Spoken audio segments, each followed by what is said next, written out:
Novel Dua Bunga Setangkai karya Cawica, episode 123, Bandara. Hanafi pun sampai di bandara. Dia segera menepikan mobilnya, menaruh di parkiran bandara dengan sembarangan, tidak mempedulikan security meneriakinya. Hanafi langsung saja berlari masuk dalam bandara. Ia melihat jadwal penerbangan menuju negara X yang tepat lepas landas jam 8 pagi. Sedangkan sekarang sudah menunjukkan jam 8 tepat. Hanafi segera melihat ke arah landasan pesawat. Benar saja, ada salah satu pesawat yang sudah siap lepas landas, bahkan sudah berjalan perlahan untuk segera terbang menyibak gumpalan awan. Hanafi segera berlari sekencang mungkin menuju ruang tunggu di dekat landasan, tempat orang-orang yang siap untuk segera menaiki pesawatnya. Hanafi bahkan menerobos security yang berjaga di sana, menerobos palang besi dengan merangkak di bawahnya. Tentu saja ia membuat keributan di sana. Para security dan petugas yang berjaga segera mengejar Hanafi yang sudah berlari menuju landasan pesawat. Seorang petugas landasan yang tahu keributan itu segera mencegah Hanafi, menyeretnya menuju tepi karena aksi yang dilakukannya sangat berbahaya.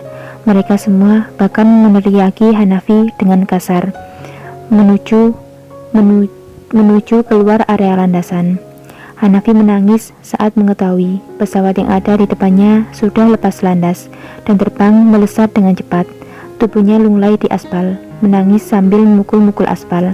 Banyak calon penumpang yang melihatnya dengan perasaan iba. Tubuhnya yang kurus itu terduduk lunglai di bawah sana, dikelilingi oleh banyak petugas yang masih berusaha membawanya keluar. Dari para calon penumpang pesawat yang akan terbang selanjutnya, semua melihat kejadian itu dengan jelas. Banyak yang mulai membicarakannya. Ruangan khusus itu pun gaduh dengan pembicaraan masing-masing mereka. Beberapa terlihat menunjuk-nunjuk ke arah Hanafi dan menatapnya dengan iba.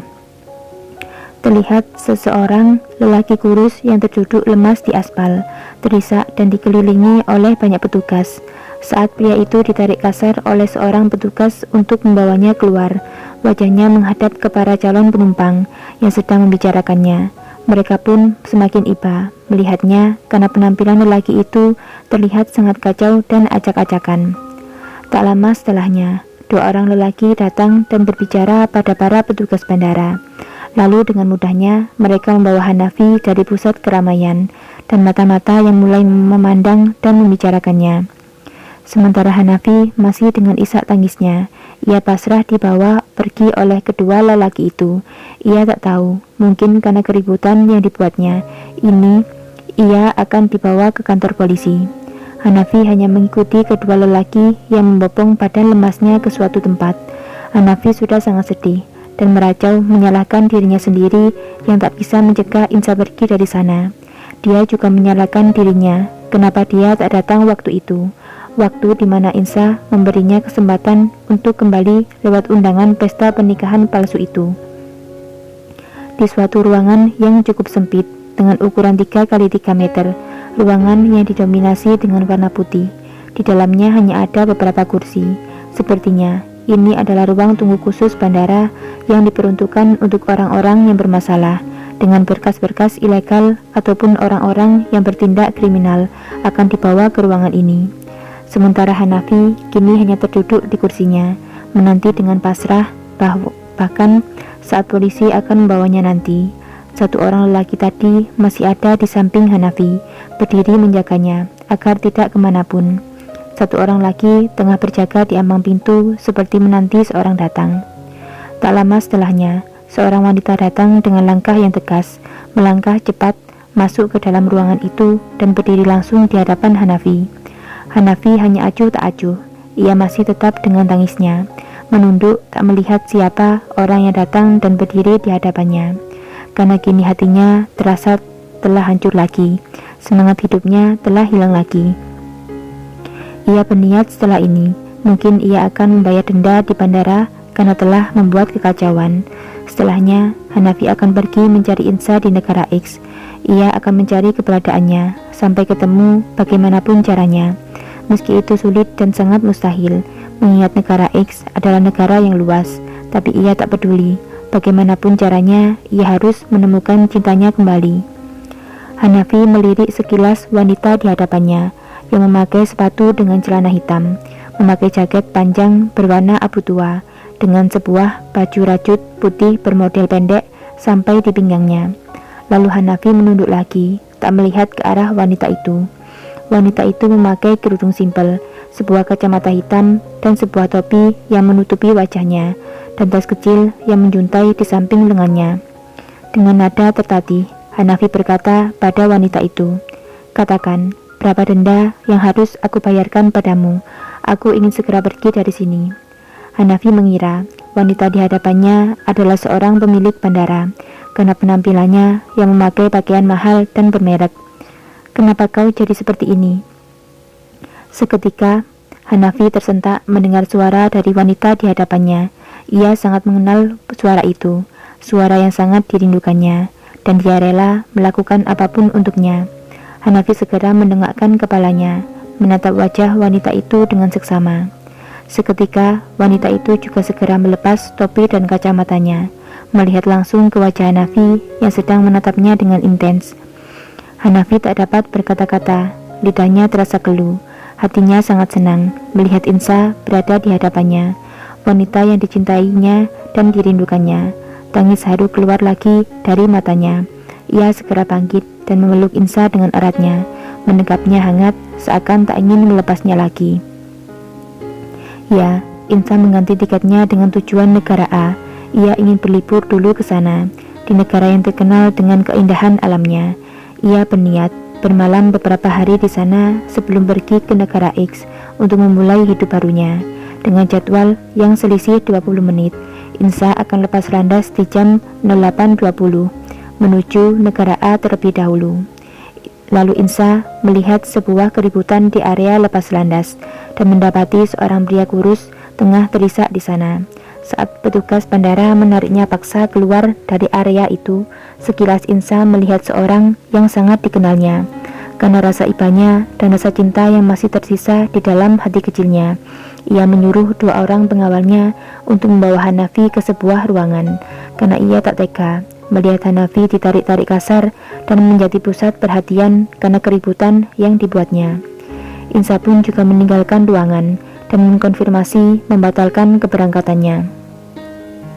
Dalam perjalanan menuju bandara tadi, ia dengan hati yang sedih menatap ke arah jendela mobilnya.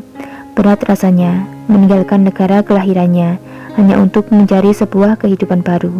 Dalam hatinya masih berharap Hanafi akan datang dan mencegahnya pergi, tapi dia merasa itu semua tak mungkin terjadi, mengingat sudah lama sekali mereka tak bertemu.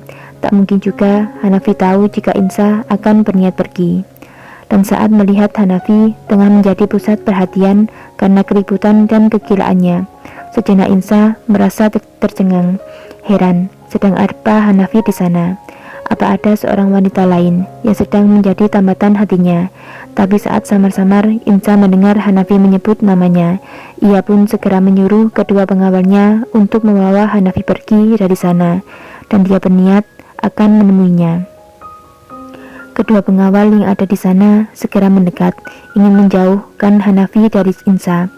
Tapi dengan isyarat tangan Insa, kedua pengawal itu kembali mundur dan membiarkan Hanafi dengan pelukan hangatnya. Saat itu juga Insa merasakan sebuah pelukan hangat yang sudah lama tak ia rasakan, pelukan yang membuatnya nyaman dan tenang.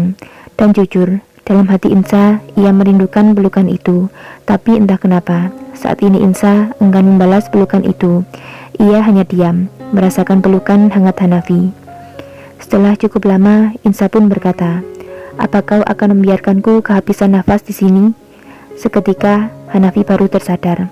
Ia terlalu erat memeluk Insa. Ia segera melepas pelukannya. "Maafkan aku, Insa."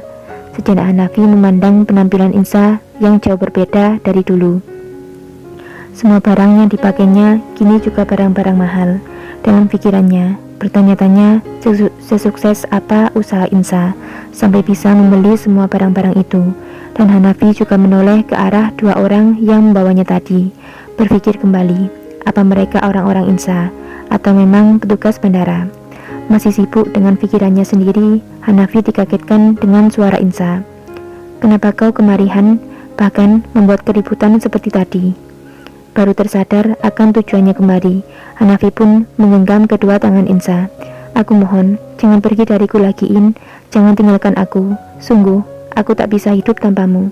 Aku mohon, kembalilah bersamaku. Aku akan menuruti semua keinginanmu. Siapa yang memberitahumu aku ada di sini? Sedetik Insa terdiam, lalu berkata lagi, Astaga, pasti Kak Pras kan?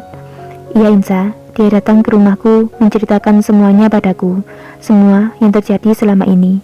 Maaf, aku tak datang waktu itu, aku mengecewakanmu. Tak apahan, lupakanlah, yang lalu biarlah berlalu. Itu semua ide Kak Pras, bukan aku.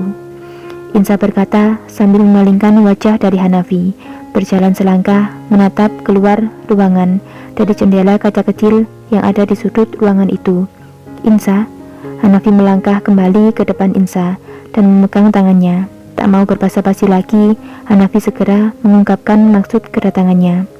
Maukah kau berumah tangga lagi denganku? Aku berjanji padamu, aku akan menuruti semua keinginanmu. Aku tak akan memaksa apapun darimu. Aku tak bisa hidup tanpamu Insa. Bahkan cintaku padamu tak berubah sedikit pun. Aku masih dengan hatiku yang dulu. Berilah aku kesempatan kedua untuk memperbaiki semuanya. Hanafi menatap Insa dengan wajah memelasnya. Insa masih tak menjawab.